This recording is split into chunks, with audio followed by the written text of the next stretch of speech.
దాంతో పాటు నేను ఇంకొక మాట కూడా ఈ రాష్ట్ర ప్రభుత్వానికి ముఖ్యంగా రాష్ట్రంలో ఉండే పోలీస్ యంత్రాంగానికి చెప్తా ఉన్నా, మళ్లీ చెప్తా ఉన్నా. మేము 2 ఏళ్లైంది ఈ ప్రభుత్వం వచ్చి. మొన్న నల్లగొండ జిల్లాలో ఏ రకంగా దుర్మార్గంగా ఈ ప్రభుత్వం, ఈ పార్టీ, కాంగ్రెస్ పార్టీ వ్యవహారం చేసిందో, మా మల్లయ్య యాదవ్ గారిని అక్కడ మర్డర్ చేసి మొదటి విడత పోలింగ్ కంటే ముందే మర్డర్ చేయడం జరిగింది.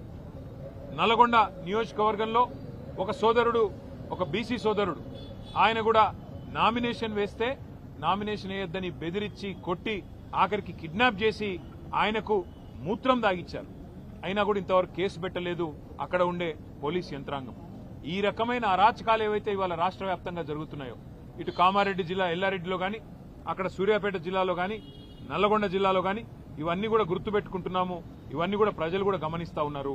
పోలీస్ యంత్రాంగాన్ని నేను మళ్లీ కోరుతున్నా, ఇప్పటికైనా స్పందించండి, మీ డ్యూటీ చేయండి. ఒకవేళ మీరు చేయని పక్షంలో మరి మేమే డ్యూటీ చేయాల్సి వస్తుంది. తప్పకుండా శాంతి భద్రతల సమస్య వస్తుంది. దాడికి ప్రతి దాడే సమాధానం అనుకుంటే మేము కూడా తెగబడాల్సి వస్తుంది. తిరగబడ్డప్పుడు మరి మీకే ఇబ్బంది అవుతుంది, గుర్తుపెట్టుకోమని చెప్పి కూడా కోరుతూ, రాష్ట్ర ప్రభుత్వాన్ని మళ్ళొక్కసారి నేను చెప్తా ఉన్నా, మరి రేపు మళ్లీ ఇంకో దశ ఎన్నికలున్నాయి. ఈ రకంగా ఆవేశాలకు లోనయ్యే విధంగా మీ కార్యకర్తలను మీరేదైతే రెచ్చగొడుతున్నారో ముఖ్యమంత్రి గారు మీ భాషతో ఇష్టం వచ్చినట్టు మాట్లాడుతూ, నోటికొచ్చిన దూషణలు మాట్లాడుతూ, ఇది మంచిది కాదు ప్రజాస్వామ్యంలో.